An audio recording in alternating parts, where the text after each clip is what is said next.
Hello, welcome to iFanboy Mediasplode number 59, the 50th anniversary of Jaws. And remembering Brian Wilson, my name is Conor Kilpatrick, and I'm here with Josh Flanagan. I remember Brian Wilson. And Ron Richards. 25 years of iFanboy, 50 years of Jaws.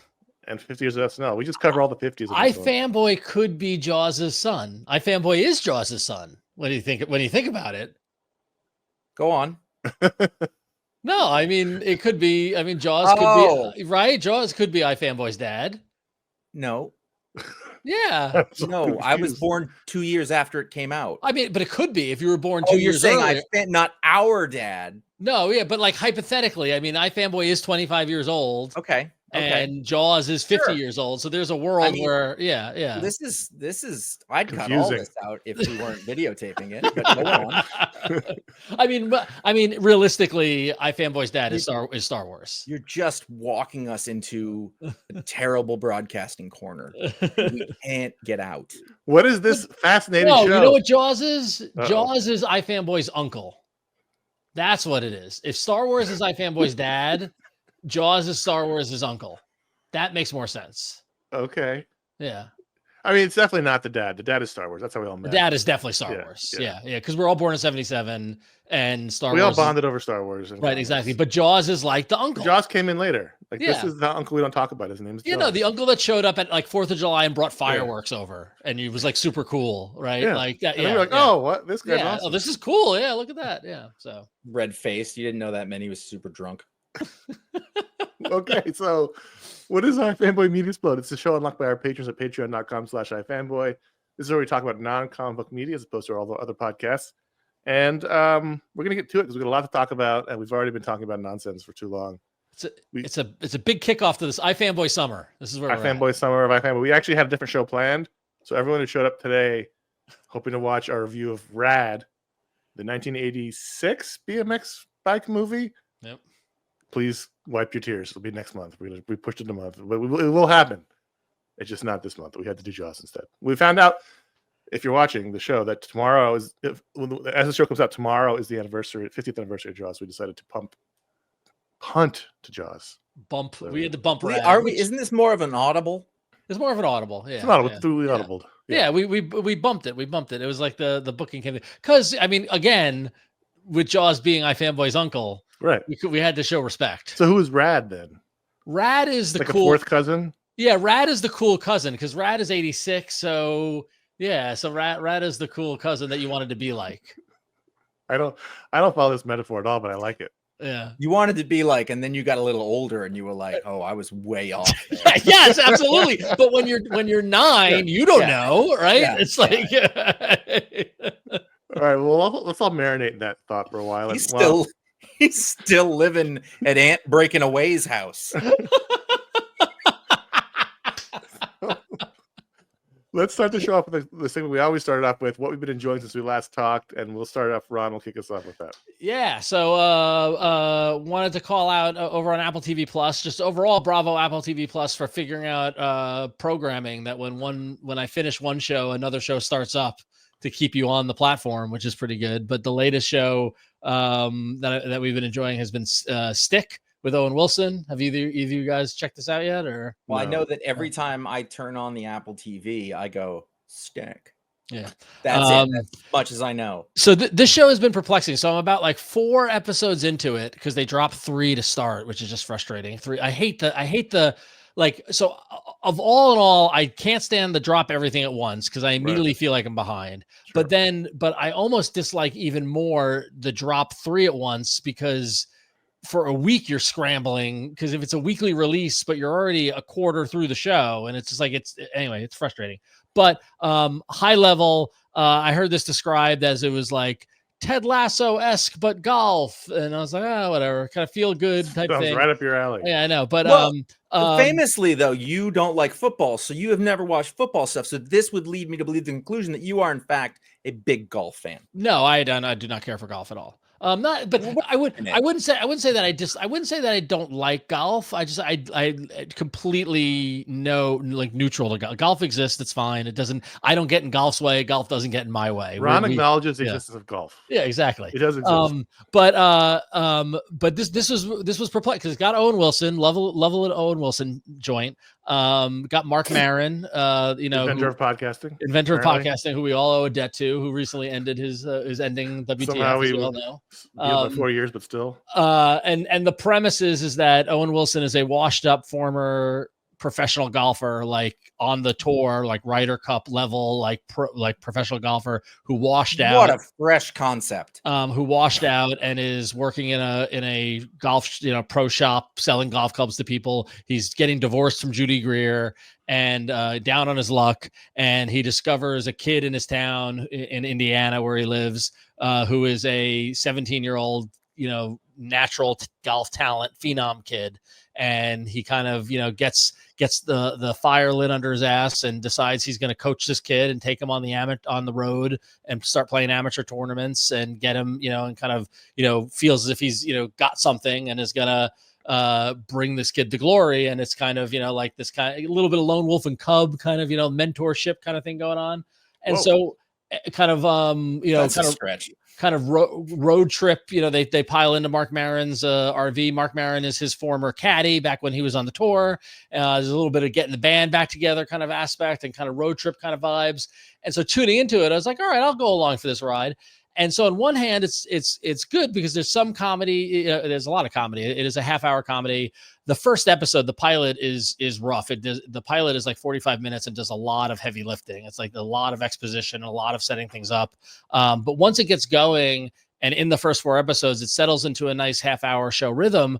But the thing that's nagging me about it is just everyone has trauma.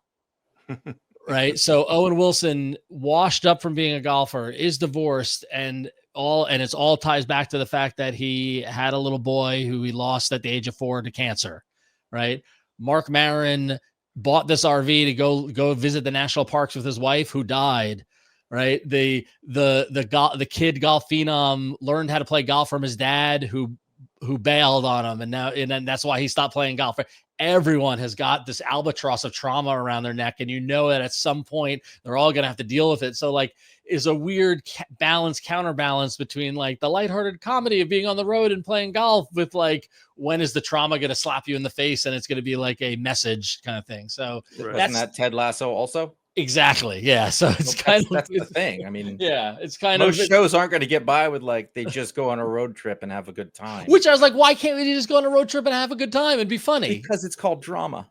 But why does it have to be drama? We don't do drama. We don't do funny anymore. Funny has to be slapstick. This is dramedy. When the Bear wins all the Emmys for comedy, then we can no longer just have a funny show. I'm saying I think that this would be better served that they leaned into just being funny and having fun with it and the absurdity of golf and give me a little more Caddyshack and a little less. Listen, is what you wanted. Yeah, I don't know. I just it is for the most part it has been good and amusing. It's just I know that there is that dark cloud on the horizon in future episodes, and it's just whose trauma is going to cause things to go off the rail first, right? But so far it's been good. It's been enjoyable, and it's I like a good. You guys know I like a good half-hour show.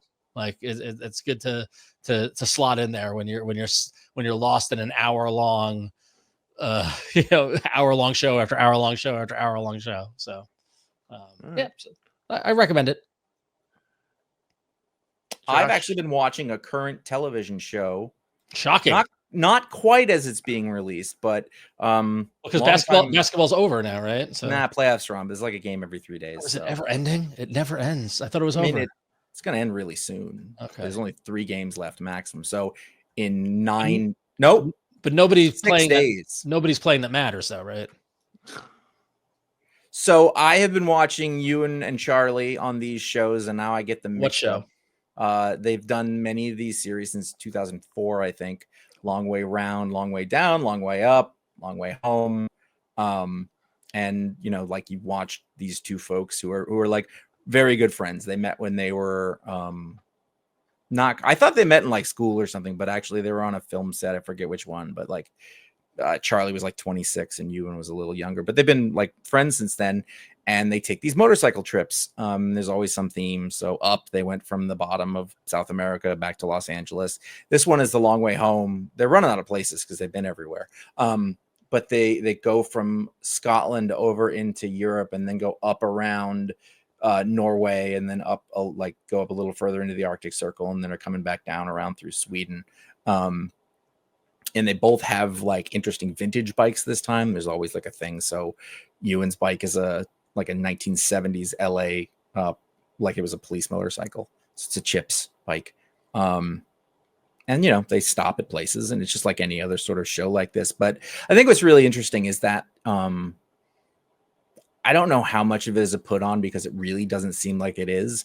But like Ewan McGregor seems like one of the greatest, warmest people you'd want to hang out with. And like it really doesn't seem like a put on, and maybe he's actually like, yeah, my life's pretty great and I'm happy about it. When he calls home to talk to his beautiful second wife and their baby, and I was gonna say it must be nice. only great unless yours is ex-wife.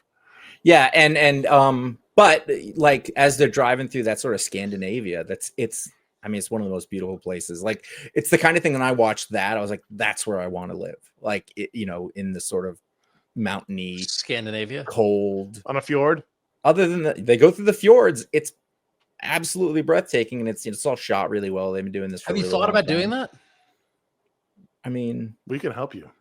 No, yeah. I mean, no. I just was hanging out with a friend of mine who's moving to Copenhagen, and like just like I know Copenhagen isn't mountainous and fjordy or whatever, but like the idea of just like.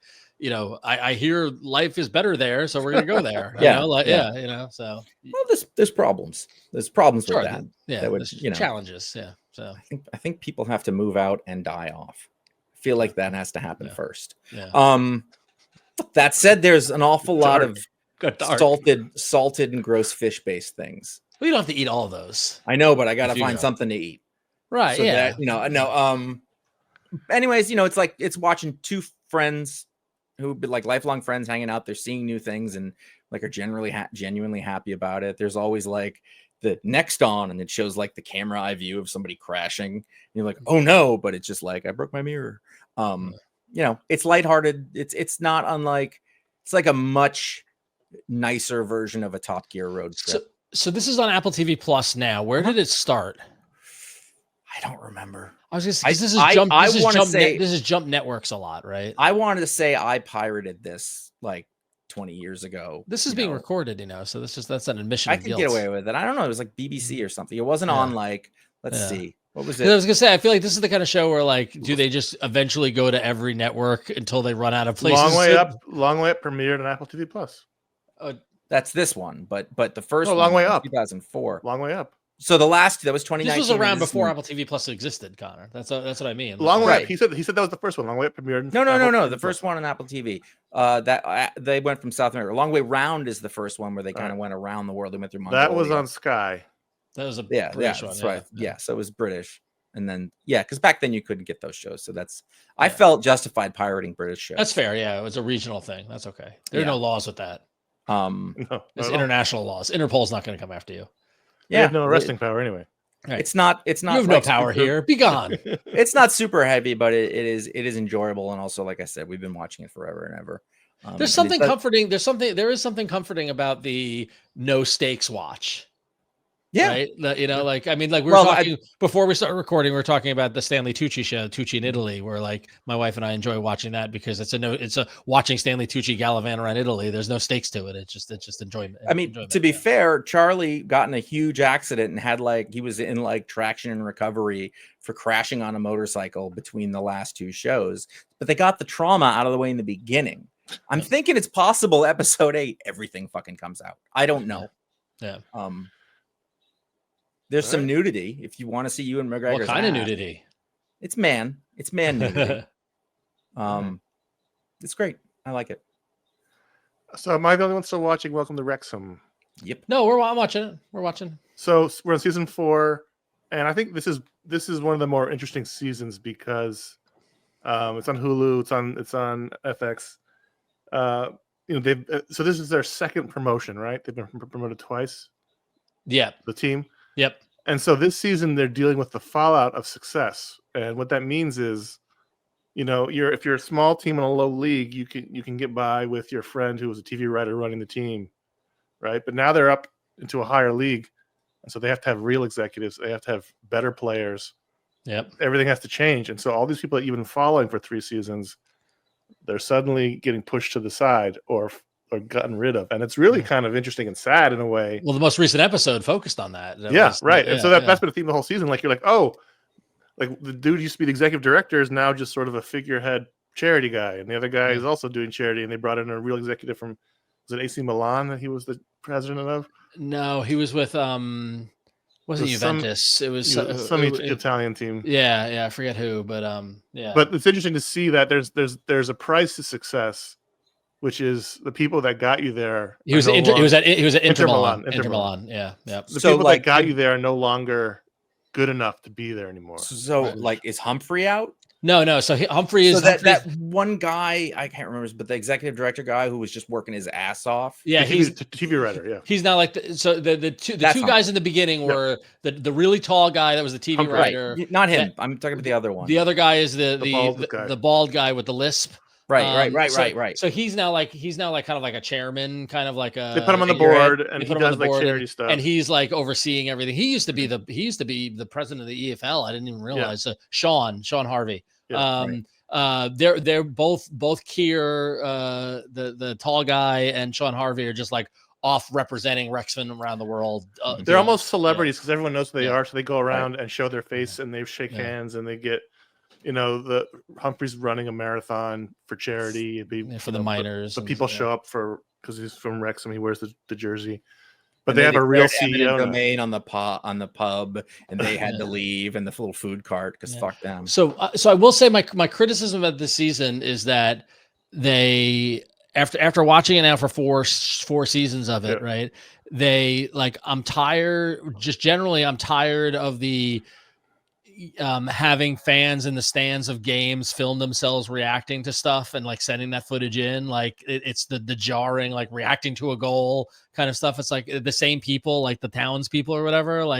Okay, we can move on from that. That's just not my general kind of production note, but also the fact that they're spending so much time about the Wrexham empire and all the little slice of life stuff and the lifestyle of the town and the other things that they're doing within the stuff, when really I just want to see the team. And what you're getting is these compressed, the first couple of seasons, of the show, you felt the journey of the season of the football season, the ups and downs of it. Mm-hmm. Whereas now you tune in and they just speed through 3 months of it's game, and then you see what their record is, and where I feel like it's really compressed, whereas in previous seasons it was a lot more decompressed in terms of how the team itself was doing, right? And I would like to see a little more of the sport and a little less of the. I feel like they've gotten a little too into themselves and what they're doing with the town and the townspeople and the woman who opened the coffee shop and blah. That's blah, what we loved about it originally was the people in the town and all. Yeah, but the balance is off. There's not enough about the team now. I agree with you that they speed through the season now, but to me, that's because there are so many different storylines happening. There was that one episode where they basically had this. Well, because again, that's what happens when you succeed. Just suddenly you've got to deal with all of these new things. They have to spend $25 million to, just get over the hump, and they have to decide if they're going to spend that money. Ryan and Rob and we were watching, going, didn't he make that much from Deadpool at least? Why are we worried about? But that's drama, right? Right, but it's interesting how he's not going to pay it out of pocket. I know, yeah. They got somebody else to pay it. They got another investor. This is a business. They got another investor. They got a billionaire. Yeah, he brings celebrity to the table. Yeah, exactly. You bring capital. Yeah, they it's just interesting to see that success breeds heartbreak. Yeah, because the players in the team, Sean Mullen, guys who got them there, are now not good enough at the level they're getting to. Yeah, and they were great. They were great at lower levels. Yet? It's Paul Mullen. Paul Mullen. Yeah. That's the most recent episode from time of recording was the one dealing with Mullen and Ollie Palmer, who were like the heroes of the last two seasons, promotions, and now they didn't even make the squad. They're in the practice squad now. And the thing was, is like a couple of episodes ago, Connor, I said to Carrie, I said to my wife, I'm like, oh, Ollie Palmer's getting gray. I'm like, he's getting old. Like, and you see him on the field, but he's not like in any of the high, because they're only showing highlights of a game, which I want more game. But like they're not any, like, haven't seen him convert, haven't seen him score or anything. Yeah. Like he's not, and admittedly Mullen had back surgery and like was recovering from the injury, and you're like, yeah, he's not really doing much. And so there was the one episode focused on the transfer window and how they needed strikers, and they went out and got like 4 new guys and just push the old guys out. And like it's a business, it's a sport, like it's sad, but it's something that doesn't happen here in America because you don't relegate, right? So but it does because it was but your team might get better, but you're still a major league player no matter what. You're not right. No, but it was like we were talking about Paul Mullen and specifically because he was injured and it impacted him, and he was talking about, he's like, well, I might not be able to do what I did previously, but nothing changes my legacy. And like the past 2 promotions, nothing changes the fact that I helped those promotions do whatever. And Absolutely. I couldn't help but see a lot of parallels between Paul Mullen and David Wright. Absolutely. Where David Wright on the Mets was like Hall of Fame track, going to be one of the greatest players ever in the Mets history, was going to be in the Hall of Fame, and then had spinal stenosis and cut his career short, and kneecapped all of his stats, and just basically some standpoint of a tragedy there, right? And so whether it's age or injury or to your point, Connor, like the needs of the team and to get to a certain point where you are might push out favorites, fan favorites or whatever, like that happens at any league at any point. This is just interesting because of the league structure. In order to climb, it happens much more quicker. That thematically is the same, but it's different in that David Wright he was at the major league level. He was the highest level you could get in baseball, whereas Paul and Ollie are stuck at this higher middle level, and they can't go up. Well, yeah, the team can go up, but they're left behind. Whereas David Wright is at the highest level. He's not going to get left behind other than retirement. Well, yeah, but I also think that Ollie Palmer and Paul Mullen are stuck at that level because of age. Yeah, but I'm saying that's any player except for LeBron James. Yeah. So it's just, I think it's been interesting to see all the different because I never considered as they got better, as they would go up, that they'd have to start jettisoning these guys that it's interesting. I think it's been really interesting. So that is an interesting aspect, but also the executive level too. Like I didn't even consider that they'd have to get a better CEO. That was an interesting part too. And like that one when they introduced the CEO, who by the way, yes, he worked at Inter Milan and he ran a Miami, the Miami team, I think in DC United. Like he did a bunch of MLS teams. He is as boring as they come. Like he's a boring dude, not a good TV character. But when the episode where they brought him in and they had the meeting and he's like going over the list of like what they need to do, and it's like, oh wow, he really knows how to run a professional soccer team or football team, as opposed to a TV writer. Yeah, he's like, yeah, we need proper training facilities. He's like, your guys come changing their stuff, get into a bus and go to the field. Like that doesn't work, and like it's like, it's really interesting. Also, that episode last year where they talked about the real cost of this, like when they showed the pyramid of money, right? The billionaires versus the Ryan and Rob. Like, this is a real cash heavy situation. So anyway, I've been enjoying it. Yeah. No, I mean, it's still good. We're still enjoying it. I just think that as the show goes on, it just, much like the team, it moves away from what the original charm from the original of it. And I just like, they go from scrappy underdogs to being the team everybody hates because they're that's very the funny. Hollywood team. Yeah. The Disney episode was very funny. I just wish that they wouldn't compress the actual sport as much as they do, because I love the coach and the pregame. He's going to be on. I know, Parkinson. The pregame speech and the halftime speeches. Josh, I don't know if you ever watched the show, but you watched the first season. I watched the first couple seasons. I lost interest. Oh my god, the use of fuck in these speeches as every other word. And like it's very funny and just very creative. Assistant coach's whole job is to scare the living daylights out of he's so intimidating. Yeah, when he speaks up, I'm like, oh god, that's not good. Yeah. So But yeah, no, it's still enjoyable, but it is Yeah. like I just wish there was more sport than there was I get you. the town. You know, understand.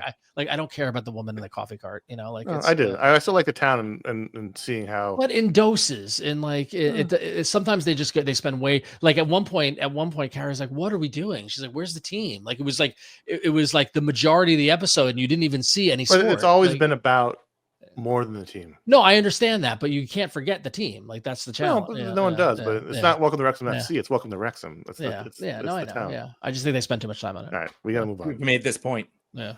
So last week, very sad news. One of our favorites passed away. Brian Wilson, just shy of his birthday. That really should. That's the goal. Is to go out on your birthday, like the clean bookend. So June 20th, 1942 to June 11th, 2025. So Brian Wilson of The most whole famous, thing was a failure. most famously the Beach Boys. And of Inglewood, California. No, Hawthorne, California. Yeah, South. Hawthorne, California. South I've been by the there's a monument for them in Hawthorne. Yep. Josh, you want to lead us off since we're all big fans of the Beach Boys. I grew up listening to the Beach Boys. Age I had tons of 82. Beach Boys cassettes, but Josh went through a whole. I went through a obsessive phase. Yeah, I did go through an obsessive phase. I read books. I watched movies. I listened to Pet Sounds a lot. I tried to listen through Smile a lot. But also like all of it. Brian Wilson is one of he's a fascinating historical and pop culture figure. The first thing I ever heard about him was like, this guy's crazy. He was in a bed for 10 years and the piano in the sandbox. Right. Yeah. There's all that stuff. And it's difficult. I think at the time people were like, this is amazing. But now, like in hindsight and context, you can see that like this guy did stuff with pop music that no one had ever done, thought of, or conceived. And he's the only guy in the early annals of pop music who can stand toe to toe with Lennon and McCartney in some ways. And, forever, like if you're a music nerd or you're learning to play or just for whatever reason, you'd be like, you'll hear Pet Sounds is amazing. And so like when I was like 20 something, I listened to it. I was like, I don't get it. And it was like later where it finally clicked and I kind of understood it and all of the things that got put into the production of that album. And people talk about that album. He did amazing things earlier that were sort of buried within what some people would consider very basic, almost cloying pop songs. But, like there's a musical introduction in the beginning of Surfing USA, which belies, the rest of the song, which is pretty simple and seems very dumb on the surface.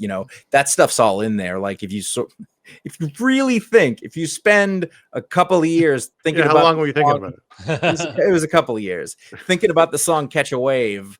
There's a lot going on in there that may not be apparent. When they hit that harp in the middle, oh, it's soaring. I mean, but like, I don't know that I'm qualified enough, but I think there are people who would say like, he's kind of on the level of greatest composers of all time and sort of doing things. And had he not went off the rails, because he went off the rails for all sorts of reasons. Like the idea is that he heard this music in his head and he would say there was voices and there's a whole story and his dad was an asshole and the other guy in his band is an asshole. And, he's not without sin. Like he just had these sounds in his head that he had to get out. And it's funny because the story doesn't go that the way that it worked back then. You hired studio musicians, just the best musicians around to come in and make your stuff. The Beach Boys weren't the Wrecking Crew. The Beach Boys weren't playing on most of those albums. And you think the story is going to be like, this guy was crazy. He kept making us do it over and over again. But instead, all of those guys were like, he was amazing. He just put it together and did it. And they loved being part of that and doing the thing. There's a great book, by the way. It's called Catch a Wave. I think it's Peter Ames Carlin. You've never read about a band as dysfunctional as the Beach Boys. It is shocking. But I became a gigantic fan. I appreciate it. I loved him very much. I got to see him twice sort of later on, with an amazing band. He'd obviously lost a step, but from what I can tell at that point, I don't think he was being puppeted up there. I think he was like, I want to do this, no one liked him. Definitely had the, yeah. I mean, definitely an American original, an American great. I agree with you, Josh. I think, should go down as one of the greatest, not only American composers and American songwriters, but also American producers. I think when you say what you will about the Beach Boys and Mike Love and Kokomo and John Stamos and like the Beach Boys legacy, but like the early '60s Beach Boys, I don't think I can't think of another band that personified a geographic feeling than the beach. But like growing up in the 80s, I had an idea of what California felt like from listening to the Beach Boys, right? And that's not an easy task, right? Like this idea of what it is. And then so that's doing that as an accomplishment, and then bringing that into Pet Sounds and building on so for those that, as just mentioned, those session players, and I said the Wrecking Crew, there was this, camp of session players in the Los Angeles area who were just the best of the best players who played on all of these records. There's a documentary called The Wrecking Crew, if you're ever curious about checking it out, that kind of talks about them. They played on all the Phil Spector used them for a lot of his records that he did. So all like everything, the Ronettes and all that sort of stuff, like all the early '60s pop stuff. And so what happened was that you had all the work that Phil Spector did in creating the Wall of Sound in the early '60s, and from a music standpoint, you had this amazing Shoulders of Giants kind of iterating thing happening, where you've got from a production standpoint, where you got Phil Spector and the Wall of Sound using the Wrecking Crew, doing the Ronettes and all the I always go back to the Christmas record as the best example of that, but all that amazing music, and then Brian Wilson coming in and using those players and using a lot of those production concepts and one-upping it with Pet Sounds. And then you've got the Beatles in England hearing Pet Sounds and going, oh God, and leveling up the game. Right. And that's what influences, going into Rubber Soul and then into Sgt. Pepper's. Right. It's like, it's, this unprecedented, span of 4 years of creativity, of like musical tennis that's going on between these production folks. That really doesn't happen a lot in the decades. And it's just like kind of this awesome thing that Brian Wilson was at the center of it. And it's just, when you think about like, that's 1966, and then 1967, he just goes off the rails, and it's just tragic. 1967, he did do Good Vibrations, which is like a perfect, amazing song. Yes. By the way, for the record. Yeah. That sound, the sound of that synth. Oh my God. Oh, it's crazy. So far ahead of everything. And just interesting on its own. It doesn't even matter in time. But to me, if you ask, say, Josh, what's the best pop song? It's God Only Knows. It's the best song ever. Well, it's interesting when BBC launched BBC Music, they used that song as the basis of the launch video they made, which is not an English song, right? I mean, and they had all these English performers anchored around. I mean, they had some American ones, but anchored around Brian Wilson. I mean, that's where he looms in the culture of music. I mean, that song was big in Love Actually, but still, it was like that song is considered amongst the best. And he could sing really, really well, and he could write really, really well. But I think he's a genius. He heard those harmonies, and he'd his genius lies in the arrangement and the production. Yeah. I will say that I have a playlist that I listen to when I'm on a flight that I plug in my ears when they start taxiing, and as you both know, I sleep on planes, and I fall asleep before we take off, and the first song on the playlist is "Wouldn't It Be Nice?" Right, like that. Like there's the combination now of the airplane noise, the airplane air, and moving on the runway to the beginning of "Wouldn't It Be Nice" is just like the beginning of falling asleep. And it's like a 6-song playlist that just goes on a loop. And that is like, it's peaceful to me. Like, I think I had the same thought you had, Ron, when I was thinking about doing this segment, what I was going to talk about. And you basically said what I was going to say, but I'm sorry. But no, it's because it shows how true it is. As much as anything, the Beach Boys are responsible for the idea of Los Angeles in the post-war America. Like, you hear that music, and it's sun, it's cars, it's girls, it's that was the image of Los Angeles and Southern California. And that there's anything that was great. I mean, I was listening to those songs on cassette in the 80s, and that was still our idea of Los Angeles. Still is the idea of Los Angeles based on that. It's the ideal of Los Angeles. Yeah, it's the ideal. It's the foundational element of this music that lived through covers and Yep. It was not Van Halen, but it was. I think that Was it David Lee Roth covering California Girls? Like, yeah. it was, but it was a solo cover, not. I'd say just a gigolo. Yeah, that's Busy- one of the Beach Boys' last known hits. Busy What's bop. funny because of the age that we are, like the first time I knew David Lee Roth was because of California Girls. Like, Yeah. and then I was like, oh, he's Yeah. from these earlier things too. And very detrimentally to the Beach Boys. I think people our age and people younger, Kokomo for many people was the first thing they ever heard, which is like the antithesis of what was done before. And it's hard to get context for something that was done such a long time ago that was groundbreaking. Which reminds me, speaking of Kokomo, we really should talk more about the movie Cocktail at some point because that is just a good movie. Flanagan. So, We should talk about which was filmed on my block in Long Island City. The bar at the beginning of the movie was on my block. So we should talk about, was it Love and Theft? Is that the name of the film? So yeah, Love- Paul no, Dan- Love and what? Love and Mercy. Love and Mercy. Yeah, the Paul Dano is young Brian Wilson, and John Cusack, unfortunately, is old Brian Wilson. It's a great film. The Great. Paul Dano stuff is a fucking amazing. Yes. The other stuff's fine. It's fine. It's enjoyable. But like, I was wishing we just like. I wish it was just the Paul Dano stuff. I think I was talking to our friend Hank about this, but like, why hasn't there been a big Beach Boys movie? Like with all these. Oh my rock god! Oh, geez. You know why? Yeah. There was a miniseries, wasn't there?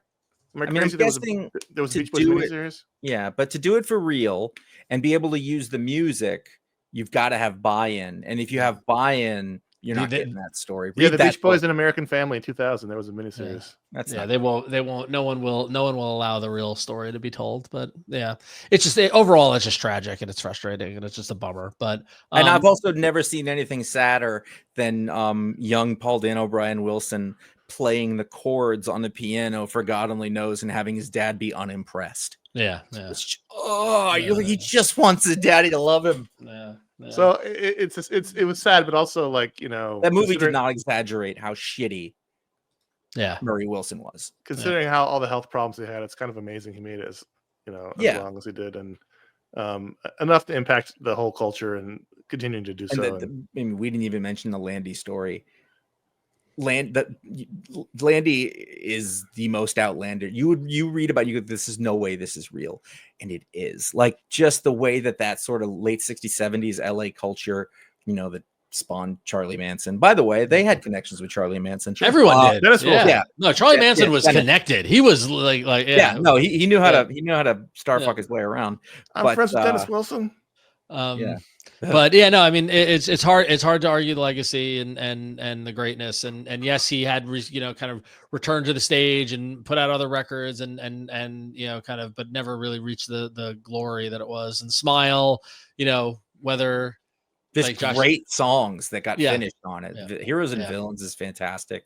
What's the first? No, the hymn, the prayer hymn at the beginning, which is all these like harmonized vocals. It's amazing. But and it's the thing, and it is the music nerd, and it is the record store, you know, snob, you know, thing to say, but say, you know, if all you know about the Beach Boys is Surfing USA and stuff like that, Pet Sounds is different. Pet Sounds is important. Pet Sounds lays the groundwork for so much of, you know, real music that comes after it. And if you get the chance, get a copy of the mono vinyl version and just sit down and listen to it. And that's how it's meant to be listened, and just like get lost in it. It's fantastic. So yes, I do have a vinyl of both the mono and stereo versions. And what do you prefer? I actually like the stereo one just because Sacrilege. I like that. I have it. I listen to it. You know, I know you're not disagreeing with you, but you know. Fair. All right. So as we said earlier in the show, we were all prepared this week to review the 1980s classic Rad, which we will. But which then is a great summer, which is a great summer movie, by the way. It's a good movie to talk about. Save it for next month. Save it for next month. I'm just saying. So then we realized that this very week, in fact, the day after the show comes out, is the 50th anniversary of Jaws. And so we pivoted. We called an audible. All the things we wanted to talk about Jaws, one of our favorite films. Did we pivot or did we pivot? Pivot. So Pivot. Jaws came out June 20th, 1975, which is, again, tomorrow, 50 years later. Directed by Steven Spielberg, written by Peter Benchley and Carl Gottlieb, based on Peter Benchley's novel. Have you guys read the novel? I think we talked about this before. I have. I have too. I have not. It's not good. It's not bad. No, it's not bad, but there's so much there that, like, what I was afraid of when I read it was that I would start to think of those things that are in it that aren't in the movie. Yeah, it's different. And that happens a little bit where you're like, oh, the mayor's a shady real estate. Well, that's one of the geniuses of the film, of many things, is they really just cut to the core of the story. So yes, all the extraneous plot lines that are in the book, gone. So the town being mobbed up, which is why the mayor is so desperate to keep the town open and make money, is gone. Hooper sleeping with Brody's wife is gone. Hooper lives through the whole movie. Like, so that all the stuff that could go, that's one of the geniuses, is they just get to the core of the story. Anyway. Although, you know, it's funny, like, if you watch, I went and saw it on film, but it's worth reading. It's fun. Yeah, you know, it is. But I went and saw it on film a couple of years ago, and like at the beginning, it's much bigger, you can see it. There's like Murray Vaughn real estate signs around. Like, there's this little clue about it that isn't in the movie, but there's a couple of things that are in there. He's in Hawk to the Mafia for some reason. Right. But going back to the credits, not mentioned. I mean, that's the credited mention, but not mentioned in the writing is all the script work that John Milius did on it, and of course, obviously the rewrite to the famous speech that Robert Shaw did himself. You know, it took a village to have this movie come together, right? So I think that's certainly true. In a short amount of time with no money. Yeah, people may not realize it was a super low budget movie, $70 million in 1975 dollars, which is only $41 in today's. I mean, this is a super low budget movie that made $41 million. $41 million, right? Which is a super low budget movie. You said $41, which is super low budget. That's how Kevin Smith did it. The equivalent of $1.5 billion in today's box office and what it generated when it came out. I mean, it invented the blockbuster, summer blockbuster. And this is only the initial release. It was released so many times that I think its official box office was like 400 something. And so I didn't. There was no way to adjust that. So I just took the initial release. So that's a huge thing. You had Jaws, then you had Godfather, then you had Star Wars, and it changed forever how movies are made. And Godfather, Jaws, Star Wars in that order. Okay, we're not. No, but I'm just saying. No, it's not important. No, I know, but I mean, just in terms of, I mean, like, yes, you're right. Godfather changed the way distribution happened, and then Jaws created the summer blockbuster, and then Star Wars blew it up, blew up the never leaving the theaters kind of thing. It was that progression of those three films. So, yeah. So, Josh, is this still your favorite movie? Yeah. Hands down. Desert Island. You only have one movie. You take Jaws. Well, we talked about this. It was a question on the show, and I wouldn't necessarily take this movie, but it's funny because we're talking about my favorite movie and my favorite song, and my favorite road trip movie star and a son of a famous director show. No, yes, it's my favorite movie. Nothing has eclipsed it. Every time I watch it, it's just as fresh, and it isn't like one of those things where you find something new. It's not that deep. But it's just how efficient and effective everything is that happens in it. It's supremely entertaining, all the way through, and not just with being, stupid jokes. It's just that everything happens and it moves. It's a wonder that it exists. Like you said, it's a low budget movie. Like, it wasn't expected to do anything. Steven Spielberg was nobody. Now, Scheider was a pretty big deal at this point. You're a couple of years after The French Connection. Sure. But he wasn't I mean, like, that's what I find fascinating by the casting of it is that he chose non-A-list stars on purpose. Right. Yeah. No. Which I think is great. Which I think is genius, because I think if you put someone who is bigger than, it takes away from it. So I think Scheider as almost like an everyman fits the role even that much better. Scheider was a established actor and movie star, but he wasn't he wasn't the draw, right? Everyone's like, oh my, nobody says I want to go see the new Roy Scheider movie, right? He was just an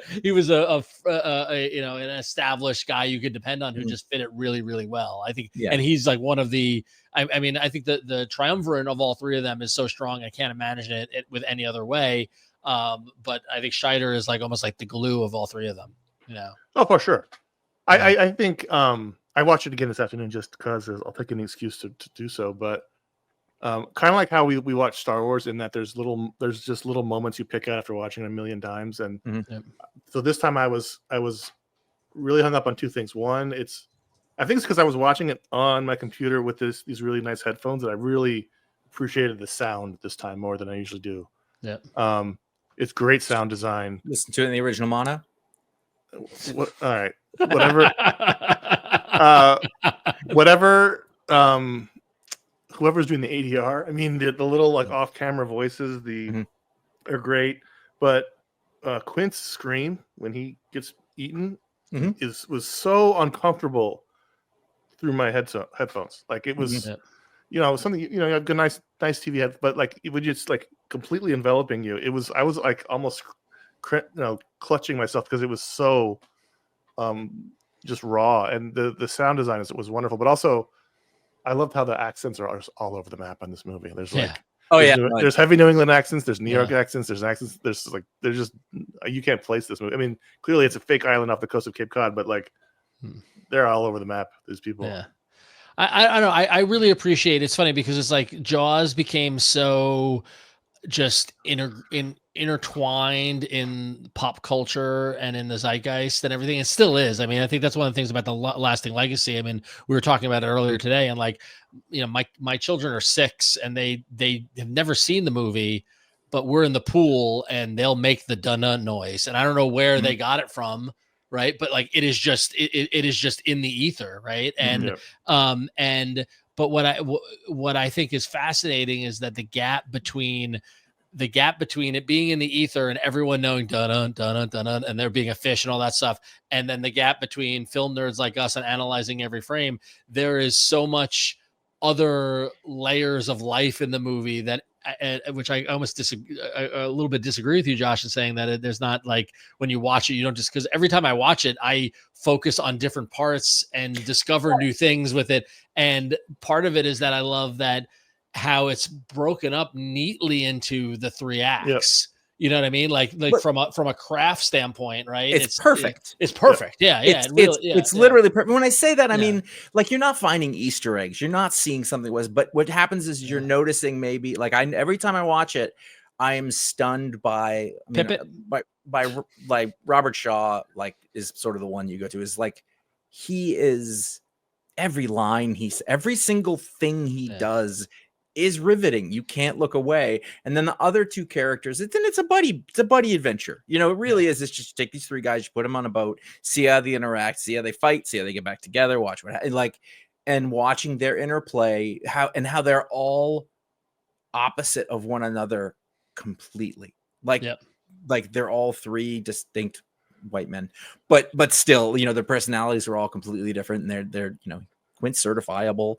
Like you're like, you don't quite know anything. They don't tell you very much. There's not, like, in the same, we talk, everything gets over explained now. Like, this is the movie, you go, you meet them, a little bit about Hooper, Brody went through some shit, Shaw, Quint went through some shit, but also there's a lot more going on there, and you take that, and then at the same time, and all of the stories, all the lore around it, and you're like, the Indianapolis speech is the thing that hooked me initially. If this watch that the first time, and you're just, well, if this movie was made now, they would call out Brody's bullet wound, and he would give a backstory to being shot. They don't just allow you to figure that out on your own. Right. They would tell you everything about his trauma, and they would go through everyone's thing. It's very subtle in the original way. Well, but also what I think is great is how, and it's one of those things where the movie has become so big and it is so so important and so analyzed to death. And I've I'm sure Josh, Connor, you both have read books that have counted on it, to listen to podcasts, stuff like that. So I don't even know where the stories that I've heard have come from, what the sources are. So I apologize, but but like the animosity between Hooper and Quint on screen mirrored the animosity between Shaw and Dreyfuss on set, right? And one anecdote I heard spoken about it was that that Shaw hated Dreyfuss so much and would fuck with him on set, and so much that he would, like, right before they would start rolling, Shaw would tell Dreyfuss to mind his mannerisms while they're doing, and it would drive Dreyfuss crazy because he did, and then it asks you the question, was Shaw doing it because he really didn't like Dreyfuss, or was Shaw doing it because it was a method? He was trying to get the performance out of him, right? And that's like a whole nother level of like what's going on set. Which is just, at the end of the day, like, you're like, well, whatever it was, it worked. It worked. Yeah, exactly. Yep. And I think, and it's the kind of thing where it's whether or not, like, whether or not you want to focus on the dumb luck that Spielberg walked into with the film in terms of having the vision of having, okay, we're going to build this mechanical shark and not having the shark work, and then having to go, okay, we're just not going to show the shark, and building and inadvertently walking into the tension that film created, because there's so much tension in the film of not seeing the shark, which was never the plan, right? Which just works so well, right? Like if you want to focus on that, or if you want to go in and focus at the world that he created, and yes, it's Quentin, Brody, and Hooper is the main, but like in the first 2/3 of the film, the whole townspeople, and whether it's, Brody and his wife and their kids, or the mayor or Mrs. Kittner, or the other town, all the other supporting characters in this whole little kind of pocket universe they created. There's just so much, detail put to it that really kind of just always stands out to me, where it's like, like you are truly visiting Amity when you're watching. But it's implied detail, because it's like you just are in there and living it right away from the beginning. And it's pretty magical. Like there's no wasted effort. It's funny though, because you'd be like, well, he lucked into the thing with the shark not working, and the thing about the shark being fake, like I've never even thought about it. Like it does, but it doesn't matter because it doesn't show up for an hour. I always think about that. It doesn't show up for an hour. But there were non-negotiables that he had that he needs to get credit for, is like, you need to shoot this in a place where there's no land visible. We need a boat that's like the Orca, because it's got glass all the way around, and, gives everybody fits. And so the crew are like, why does this matter? But you watch it and like they're out in the middle of the ocean, like it doesn't look like they're anywhere. And that has everything to do with it. The idea of putting the camera half in and half out of the water, we've seen it 1,000 times. No one had done that, and it's terrifying. I am scared of the ocean to this day. I'm not like I have been it was a number of years ago, but like we went on a vacation to Turks and Caicos, and the water is beautiful and clear, and I swam out a ways, and I was like, this is just, and I don't like the beach generally, but I was like, you know what, this is really nice. And I swam out, and I realized like I didn't know what was under me, and it was really clear, and I looked down, and I was like, I gotta get the fuck back in right now. Like I've watched it too many times. Like, how people watch it like in a pool, in a boat. Fuck no. Yeah. Nope. Well, that's the dark side of the movie. The downside is that it has caused a lot of problems, shark conservation. Yes. Yeah. But I feel like that has whipped, that's turned around a little. Like at first, yes, big problem. But then later, I feel like, all the Shark Week stuff comes from that. Now they can use that power for good. I mean, it did a lot of damage, but I feel like. Weren't you going to swim with the sharks on your honeymoon? No, that was a joke. We should have. Were we going to pay for? We were going to pay for it. We were going to pay for it. Yeah, that was because we wanted you to be in the cage like Hooper. Yeah. Wanted you to have an ironic death. At no point did I ever consider, or would I ever consented to that. Yeah. At no point. It is amazing how the tone shifts all over the place, but it all works, because it's like sometimes really, really funny.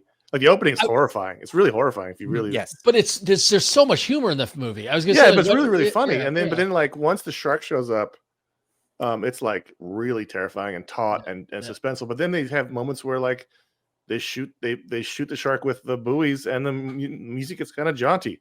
Like they're having an adventure. We haven't mentioned it. It's the greatest. The John Williams, John Williams score is just crazy. Yeah, it's so good. And the fact that the theme is just so simple and it just works. And but the jaunty music, like that's the thing that like when they're out on the water and they're go like that always got me, that music. Pirate music. Yeah, oh, it's so good. And like there are just all these little moments, like when Hooper's playing cards, like when he's playing solitaire, and like and I love Hendrix and trying to make signs like.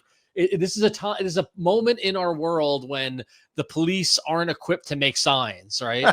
Like, you know what I mean? Like, and like the comedy of like him walking around with the wood, he's at the hardware store buying the wood and the paint and stuff like that to close the beaches, and like, it's just, it's very funny. And Pippet swimming. Yeah, you need a vote of selectmen to close the beaches. To me, I like the Pippet.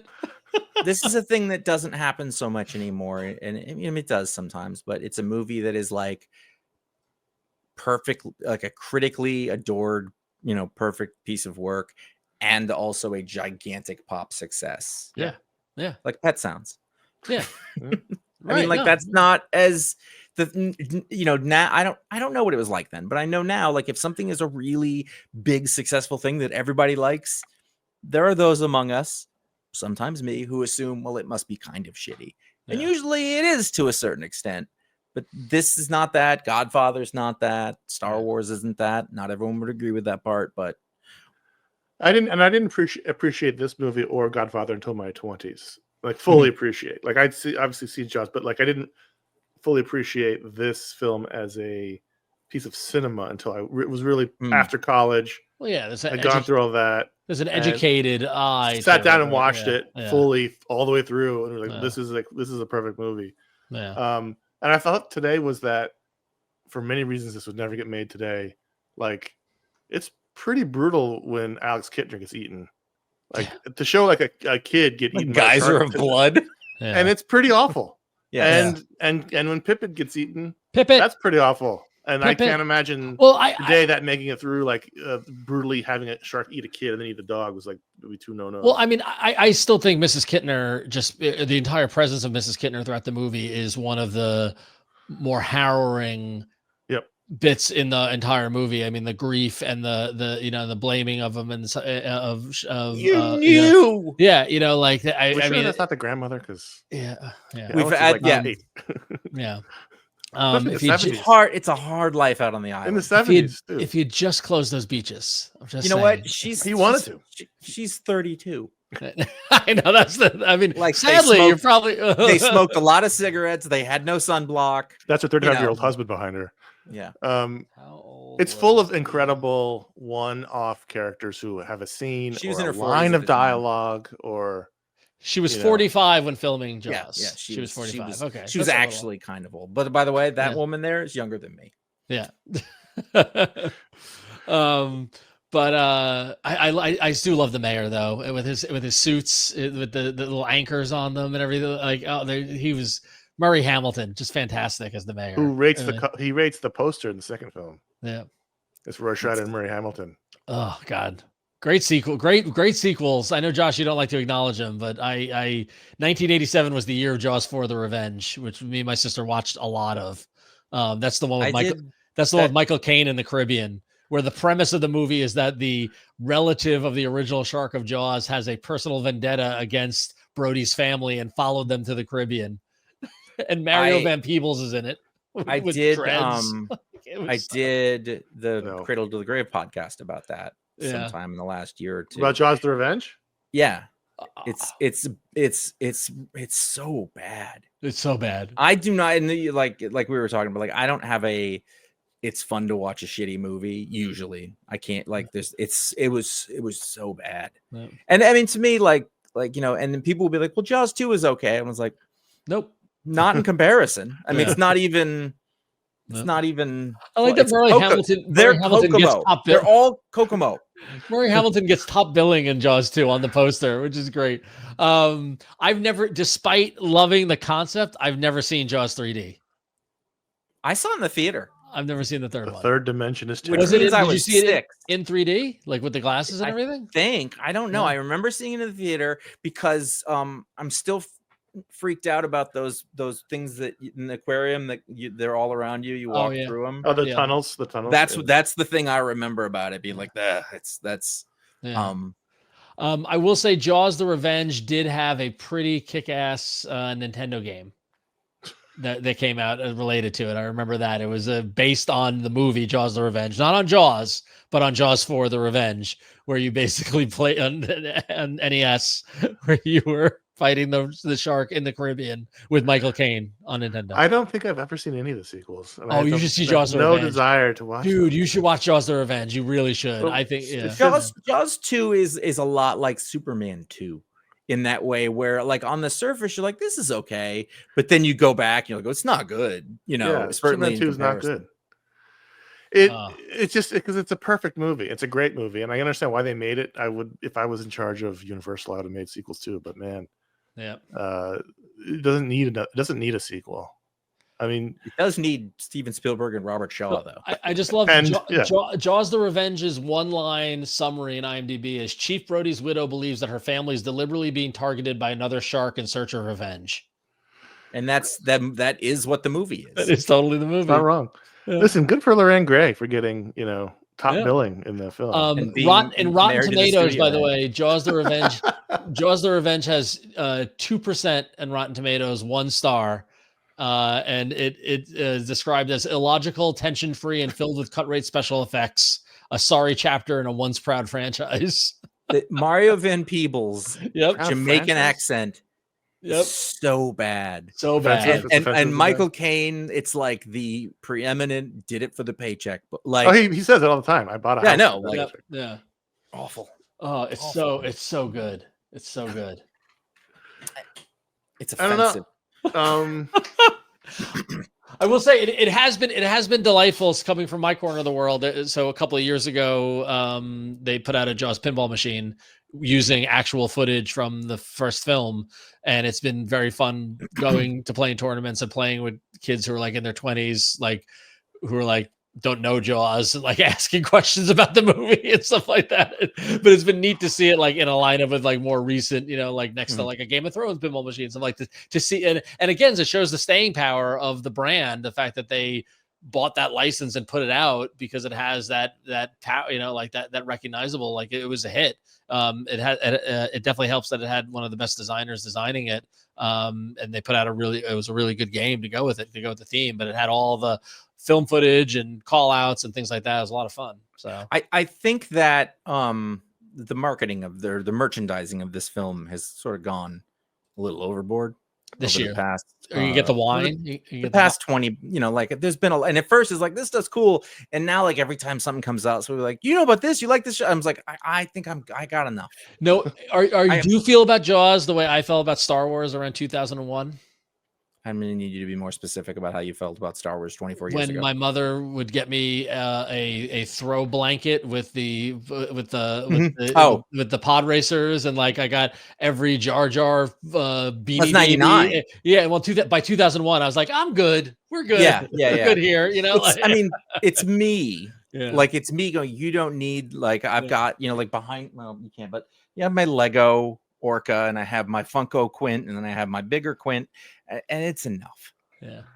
Did you buy the Orca set that we bought in Comic-Con in 2000? Yeah.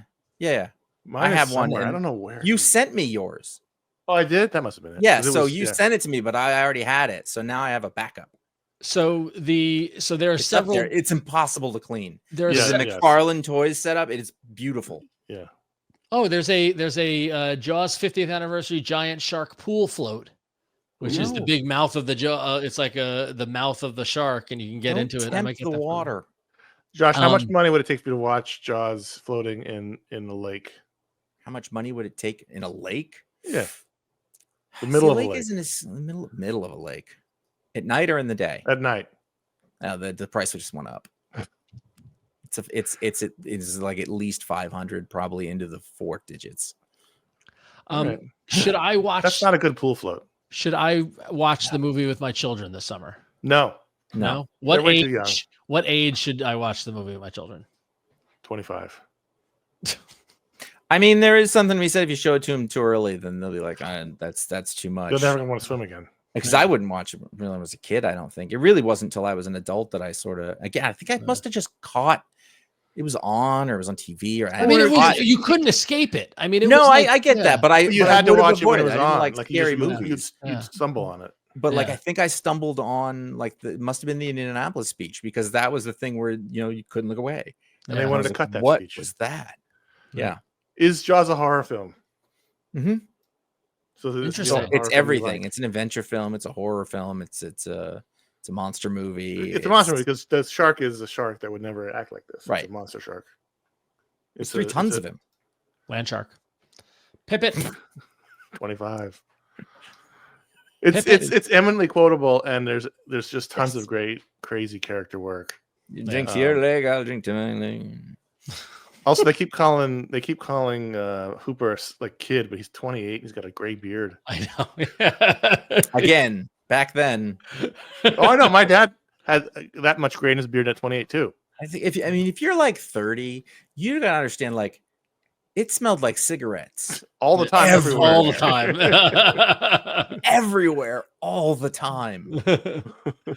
I just still think of the Saturday Night Live Star Wars casting sketch with Dreyfus dressed up like 3PO and who's a Daryl Hannah. I was in Jaws. But yeah. All right, so I think if you're watching this and you haven't seen Jaws, I'd be curious how many people in the audience have not seen Jaws. Like Right. that, that's if you haven't seen Jaws, write in and tell us why. Like you've seen Jaws, but have you Seen seen it? You know what I'm talking about? like And, floating in a pool. and honestly, if you haven't seen it in a theater and you do have the opportunity to see it Great somewhere in a theater, please go see it in the theater. Like no joke. It always shocks me how I don't think of Ben Gardner's head as being, but like that's the scene that people jump out of their seats when Ben Gardner's head shows up. It's done with the music sting too, because it's really just a dead head floating by. Yeah, I saw it in a theater when I first moved to LA, one of the revival houses, the New Beverly run, and it was a packed house, and that place went berserk when his head showed up. Yeah. And that was the reshoot at the end they did in the pool, right? Yeah, it wasn't. I forget whose pool. It was the camera guy's pool, I think. But they just sort of did it because they had to, which is again one of those things that it's part of the lore and the magic and the. And this is another example. I forget what movie I was thinking about this, but with another one. But I'm lamenting like on location movie making. Yep. Like we're making a movie that takes place in New England. Let's go to New England and film it. Like that, they used to do that, and they don't do that anymore. And I wish they would. But something about the authenticity of it. But yeah, so definitely Jaws 50. It's an American classic, and so if you've never seen it in theater, go see it for sure. And then if you have, this is not a sponsored episode, but Peacock's doing all kinds of stuff. Yeah. They have the license, so they have the film. There's a documentary coming out. Yeah, the documentary is on Disney Plus. Okay, well, there's also all the sequels are coming to Peacock. Yeah, all the 4 movies are on Peacock. I think NBC because Universal, because Jaws is a Universal property. Yeah. NBC is showing the movie on some day with a Spielberg intro and stuff like that. But then on Nat Geo, there's a new Jaws 50th documentary that will also be on Disney Plus. There's an intro from him when you watch it on Peacock. That's where I watched it today. So I brought it to Sid Sheinberg, and Sid says, all right, well, there you go. That's Jaws 50th anniversary. Thanks for watching. I know, again, if you came for Rad and you're just disappointed and angry, it'll happen next month. Yeah, it will happen. Okay, it'll happen. You're not as angry as disappointed as we are. That has to be a small slice. Listen, the word on the street, Josh. Rad is hot in the streets. Did word really get out? Word got out. Word got out. And it was a groundswell. All you Talia Shire fans out there, don't worry, you're gonna get represented. It's all good. All right, so we'll be back next month with our review of Rad for Old Men and Old Movies. Until then, you can always watch all of our podcasts over at iFanboy.com or on youtube.com/iFanboy. That's where Josh and I will review the week's new comics. We also review comic book movies like Superman and the Fantastic Four film coming out later this summer. We have our special edition shows like this one. We have our Talksplode and Booksplode shows. They're all over iFanboy.com or youtube.com/iFanboy. And Ron, where are your shows at? If you want to listen to, if you like technology and want to hear me talk with a couple of my friends about smartphones and things like that, you can check out Android Faithful over at androidfaithful.com. We have an email newsletter you can sign up. My friend Flo writes that. And we do the podcast every Tuesday. I'll be talking about the Motorola Razr flip phone that I just got, the new one. Snap it shut. Boom, like that. Very cool. So check that out at androidfaithful.com. Thanks. Well, until next time, we'll be back. Wait, before we go, can we map the 3 of us to the 3 lead characters of Jaws? Is that possible? Does that map? No, I don't think so. So one of us Brody, one of us Clint, one of us Hooper. I think the closest I can think of is. This is going to be interesting. It doesn't work. No, it doesn't work. It doesn't work. It doesn't work. There's no Quint. There's no Quint. I agree with that. There's no. You know what? There's none of them. We're none of them. I mean, Josh, you're a little Hooper. That was what I was. Josh is the closest to Hooper. Yeah. That makes Ron, Quint, and me Brody. And that's not. That's not right. I don't know. I'm not. I was going to say Josh is Ben Gardner.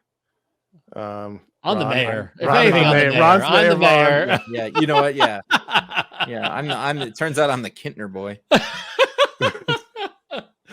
Connor's Pippet. They're gonna be sorry that their fathers have mothers. Let me tell you, boy. Come upon them rocks. It's supposed to be Long Island. It wasn't supposed to be Martha's Vineyard. The book was Long Island. The movies. The movies Which much is why different the movie if accents it's Long were all Island. over the Much place. different movie. They Yeah, cast a bunch of people as if they were from Long Island, yeah. but then they shot it where they were not.